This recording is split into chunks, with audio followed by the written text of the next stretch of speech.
Okay, well done, everyone. We're almost there. You've done well, and Andrea told me that we'd save the best for last. So here we are to talk about data centers and energy. My name is Vivek Bakshi. I'm a partner in our energy group and based here in Toronto. For today's final panel, I'm joined by Emma Hand, who's one of the foremost energy regulatory practitioners in the US, and by happy coincidence, leads our US energy team as well. And to Emma's left is Fred Robert, who is with Investment Management Corporation of Ontario. IMCO is a manager of public pools of capital, and he is one of the digital infrastructure sector's foremost deal makers. Before we get into it, I'll let Emma and Fred introduce themselves in a bit more detail. Good afternoon, everyone. I'm Emma Hand, as Vivek mentioned, one of the co-leads of the U.S. energy sector for Dentons. My background is in energy regulatory, primarily regulation of electric rates, though over the last few years we've been doing more and more work with data centers and helping them find the power they need to power the data centers they want to build. Hi, everyone, and thanks for joining. Happy to be here. Full disclosure, I'm not a lawyer, so hopefully I'll bring some different perspectives. But we've been working with Dentons for quite some time on building our portfolio strategic initiatives, and we're happy to contribute to the discussion. IMCO is a investment management firm in Ontario with over 80 billion of assets under management. I sit in the infrastructure team, and in particular, I oversee our digital strategy. It's a $4 billion investment strategy that's centered around all subsectors of digital, but certainly including data centers and fiber, which is the topic of today. Great. Thank you both. So let's get into it, and I want to start by setting the scene. So I'm fortunate to lead our energy group globally, and that's a team of over 1,000 practitioners around the world who are immersed in the energy sector on a daily basis. Now, whether those lawyers are located in developed economies or developing economies, the key trend that they speak to me about is the interaction of the energy sector with the data center sector as well, and the data center sector in large part being driven by AI adoption. Now, someone's described it to me as the bit-watt equation, or the bit-watt model or issue. And this raises a number of interesting issues for us as data centers are designed for AI compute, in addition to their deployment for compute generally, crypto, and for cloud applications. So aside from an energy specialist telling you that, as ever, energy makes the world go round, I'll set the scene with a few pictures.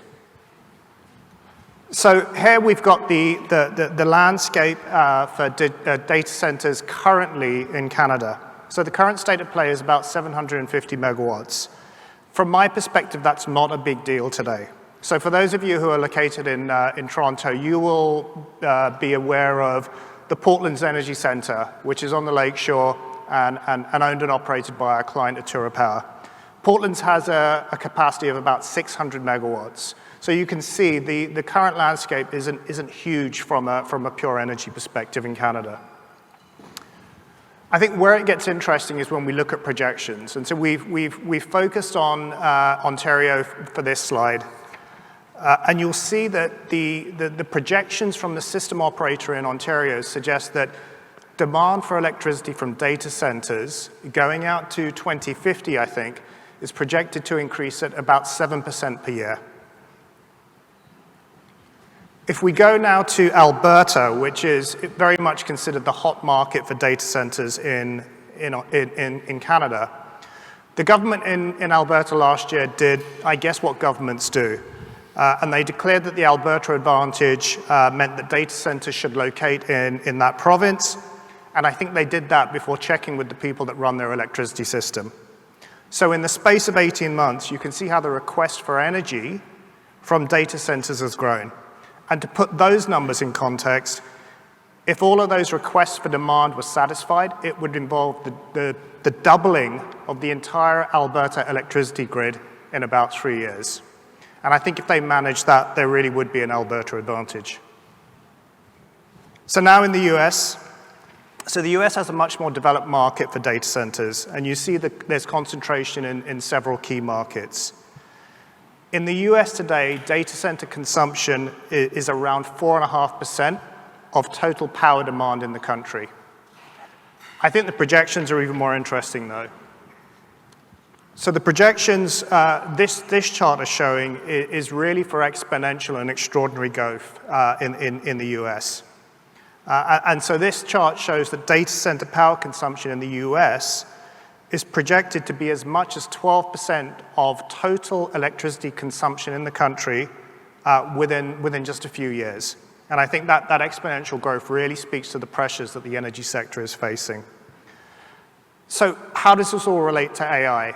So I think the key thing to bear in mind is the proliferation of data centers and its consumption of electricity is being driven exponentially by AI adoption, and that's really the key driver for the sector. So I'm going to start with a few questions that I'll pose to the panel and get their thoughts on it. So first to Emma. So the projected increase in energy use from AI in data centers in the US is large. Is it as much of an issue in the US as we think it might be in Canada? Oh, absolutely. The standard ChatGPT AI query uses about 10 times as much electricity as a traditional Google query. So the proliferation of AI now is driving a pretty significant increase in demand for electricity. The average, and data centers are growing in size. We're seeing now data centers planned that are requiring 1,000 megawatts of power or more. 1,000 megawatts of power is equivalent to about 800,000 homes.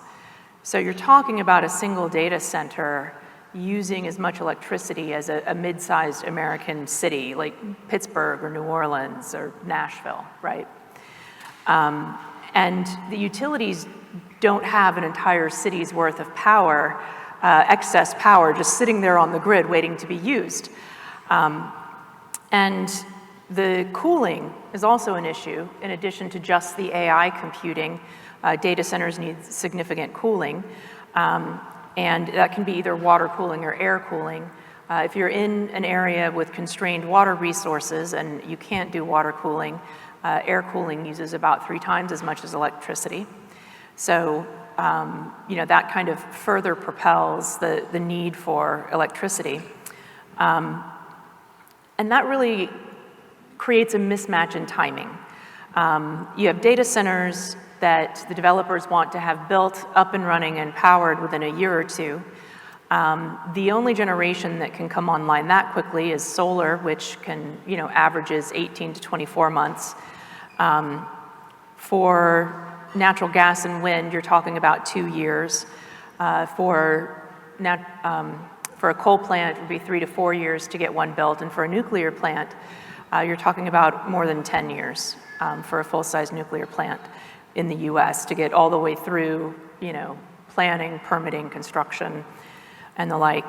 And then you have the transmission grid as well, being able to actually move that power from your generation to your data center location is most likely, at that scale, going to require transmission upgrades.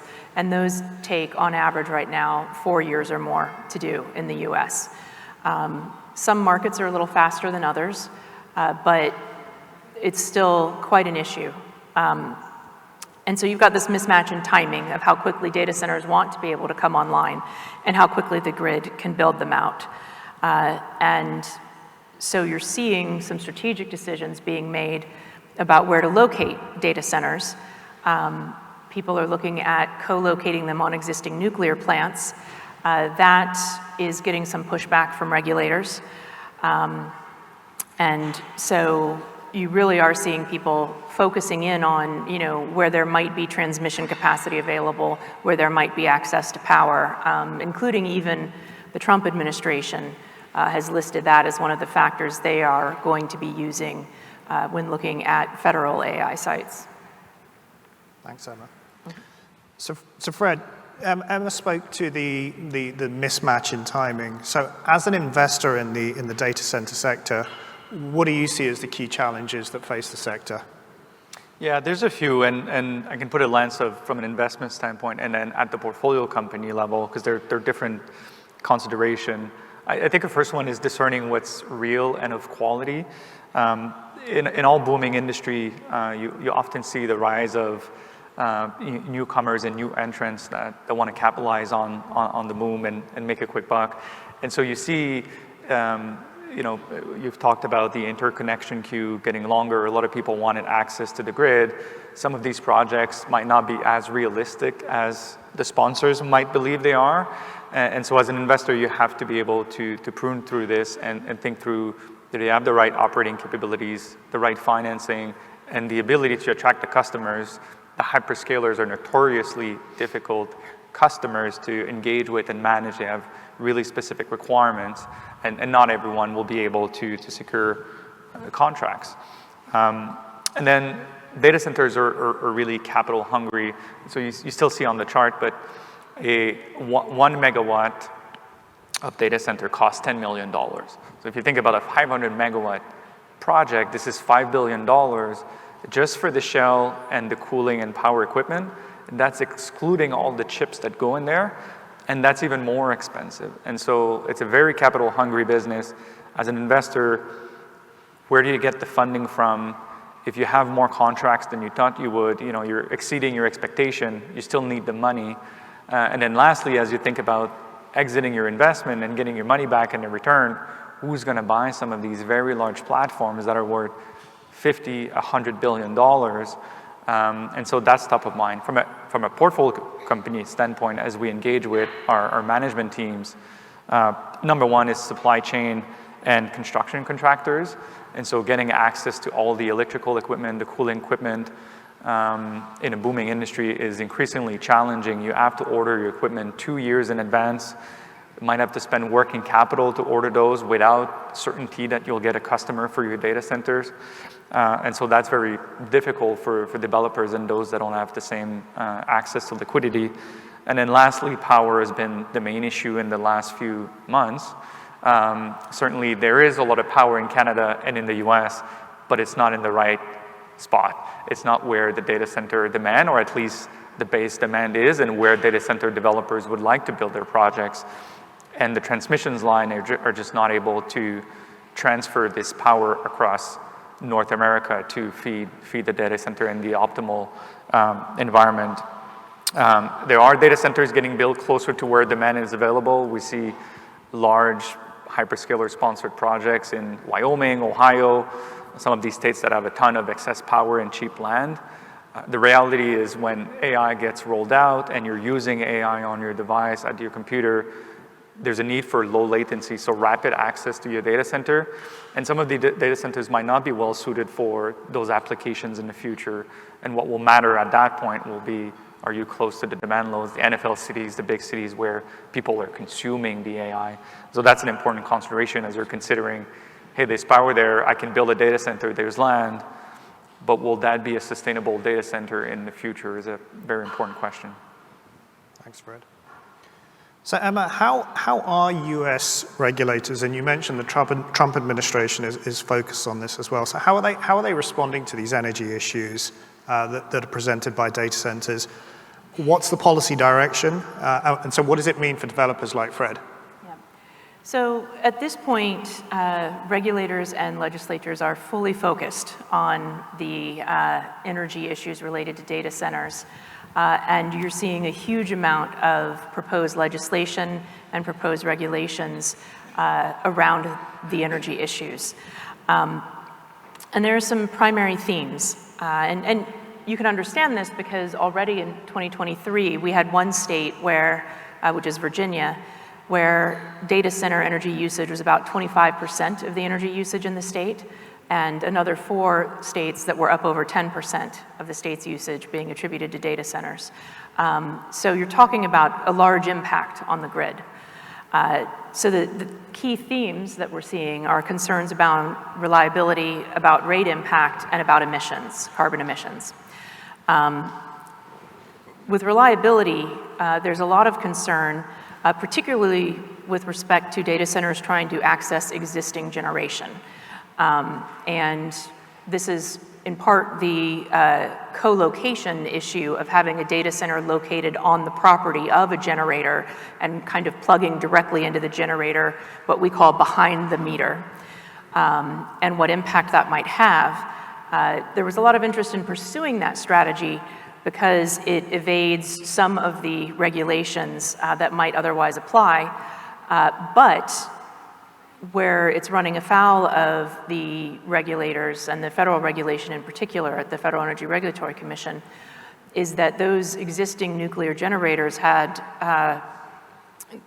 market participant agreements with the grid operators, the RTOs, to put certain amounts of power onto the grid, and they're having to modify those if they are now keeping that power on site and not putting it onto the transmission grid. And the Federal Energy Regulatory Commission has declined at least one of those arrangements and opened up an investigation into the electricity market rules of the PJM wholesale electric market, which is the largest one in the US and the one that has had the most issues around that.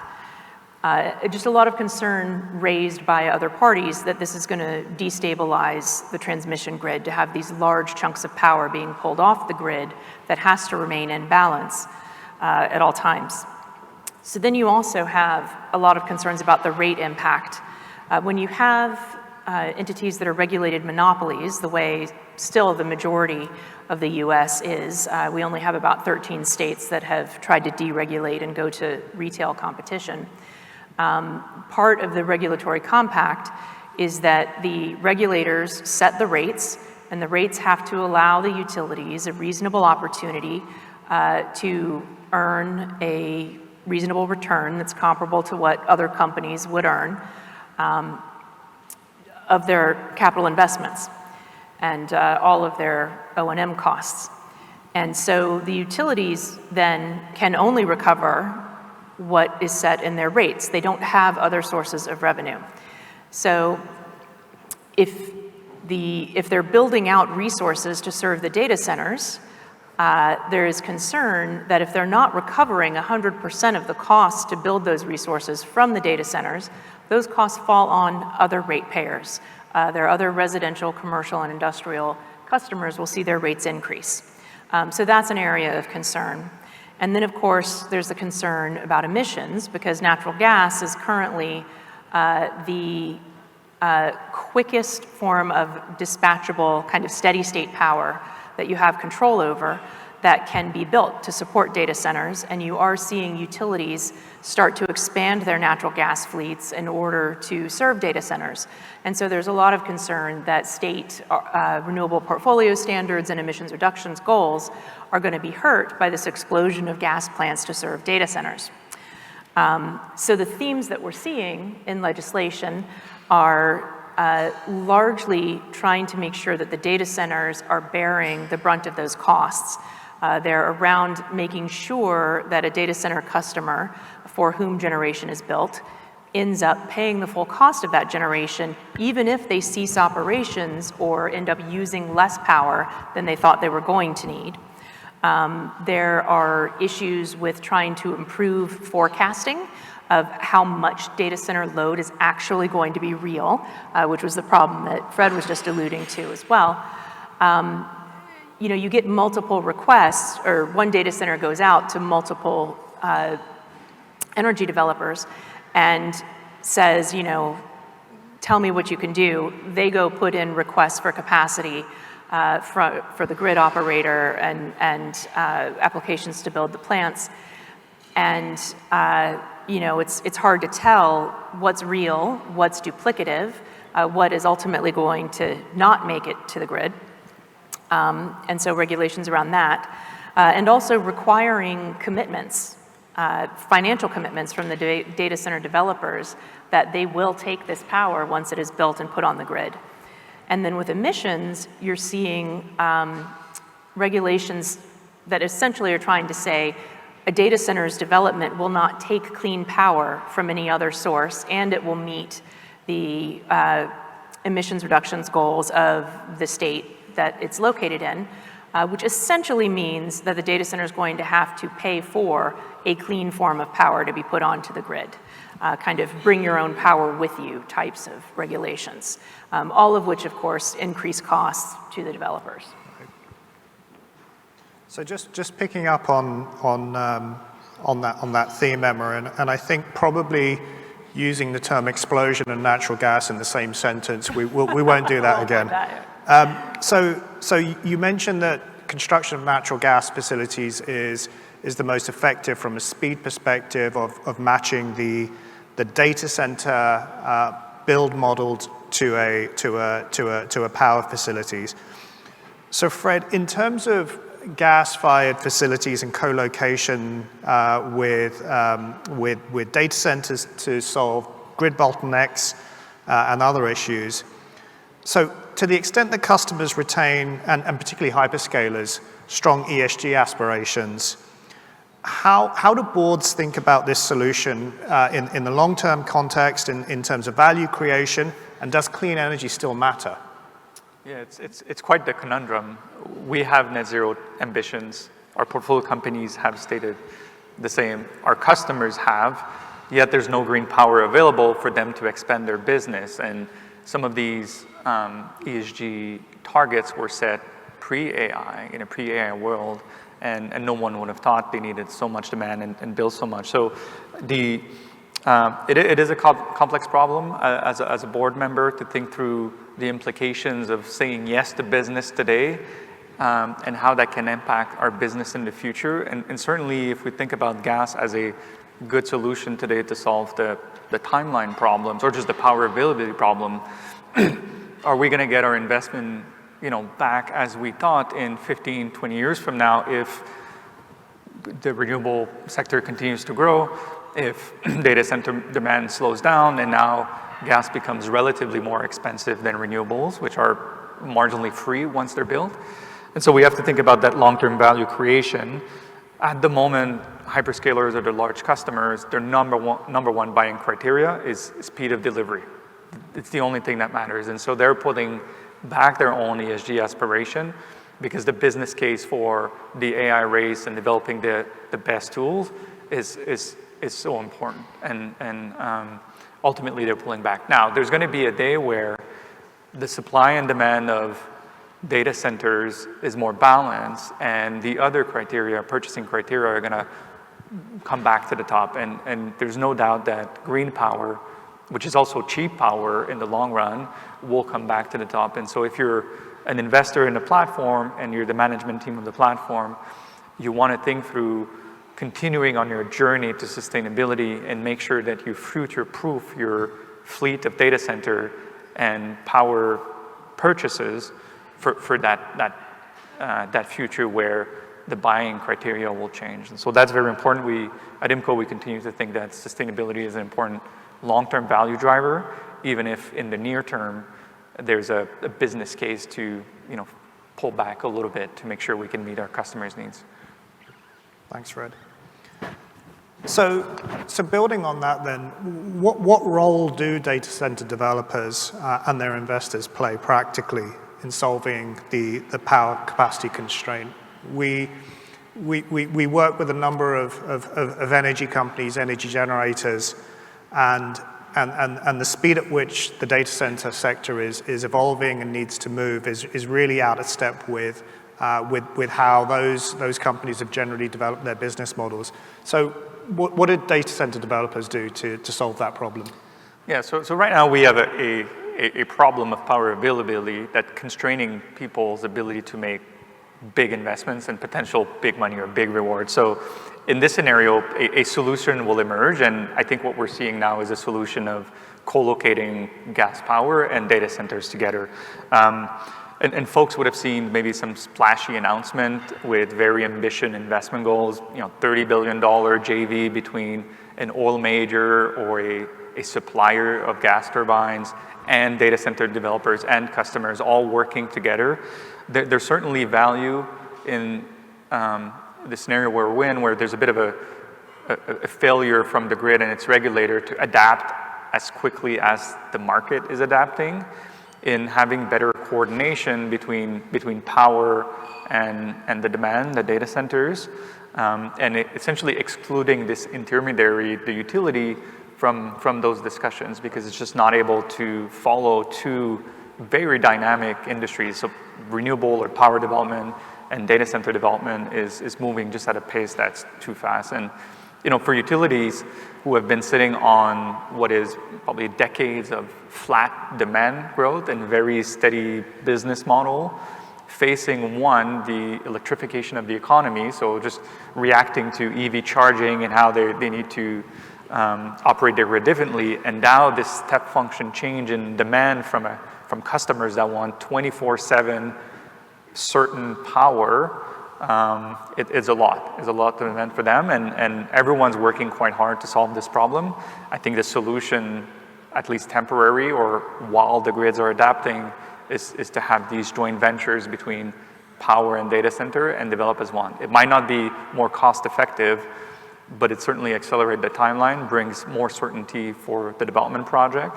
And the jury's out there, we'll see. I think we're starting to see some tangible projects coming up, and it should be working for the industry. And I think that's a great point, Fred, to bring out the other pressures that are on the energy system and utilities more generally with the ongoing electrification of the economy, of power systems, of the energy supply mix, and decarbonization generally. So EV adoption is obviously a key issue. Conversion of energy sources used in industry to electricity is another key driver. And so as those decarbonization goals are playing out practically and in real time, there are a number of different pressures which are being brought to bear. I think data centers and AI adoption is the key one, and it's the key issue just because of the pace of development of data centers. But there are other things going on in the background at the same time. So I think one last question, and Emma, you touched on it earlier, around stranded assets and the ability of utilities to recover capital. So, there's been lots of splashy announcements, as Fred said, around the deployment of next generation technology. On the generation side, there's lots of talk about nuclear and small modular reactors, specifically to power hyperscalers and their data center fleets. Transmission capacity as well is a key issue. You can generate the power, but if you can't transport it to where it's needed, the generation doesn't do much good for you. And then we've learned today that obviously AI adoption is very dynamic. Things are changing on a daily basis, and the technology itself is changing in terms of how much power it uses. And the DeepSeek announcement from a little while ago was one of the key kind of wake-up calls for the industry. So Emma, can you speak from a transmission, from an infrastructure perspective, more generally, how continued innovation and the what we expect the industry to do, the risk it creates for stranded assets for utilities and therefore capital that can't be recovered? Yes. So when you're talking about generation assets, you're talking about a very large, very long-term investment. And historically, the model has been that the utility makes the investment in a plant and intends to use it for the life of that plant, and kind of securitizes and amortizes out the expense over the life of the plant so that customers don't face an immediate gigantic rate increase. Rather, they have a smaller rate increase that's going to last for 20 or 30 years. So if you're looking at a situation that might require a large investment in a generation asset that either may never be used because you're not certain if that data center load is actually going to come to market, or that might be used for 5 or 10 years before that data center ceases operations, you're still talking about, for quite a while, the cost of that plant being baked into the rates of the utility. And so they're already predicting something like a 13% rate increase in the US between now and 2030. And there's a lot of concern about that being pushed up even higher if there are data center assets that, generation assets that get built and go unused, that those stranded costs would negatively impact other customers. And so there's a lot of focus of regulators in the US around both ensuring that the data center's commitment is real, and that it's not duplicative, that they don't have multiple requests related to the same data center that are in the queue and that are looking like, that are impacting the projections of how much generation is actually going to be needed. And I think also some emphasis on energy efficiency of data centers and how do you improve the energy usage and reduce it so that you don't need to make such large investments that, could impact other customers. And I'm not an expert, and so maybe Fred will help me out on this. One of the other issues, as I understand it, is with respect to chips and the replacement of chips over time. And as those chips become more energy efficient, the demand for electricity from a data center may well drop. So that can or take. It might go higher. I guess if Right. it's more efficient and cheaper to compute, it leads to potentially more compute. Now, where that load is might change. If you build a data center because there's availability of power, you use those chips that last 7 years. Maybe in the future it'll be even shorter life. After those 7 years, you can move that equipment because you have to buy it again. So maybe you deploy it elsewhere, and that power plant that you just built for this data center might not be used. Right? That's possible. Absolutely. I think we are at time. And Andrea, I don't know if we had any Q&A, any questions from the crowd before we get to cocktails.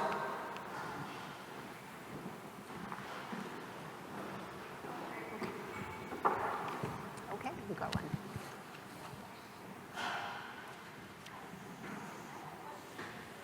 Model size.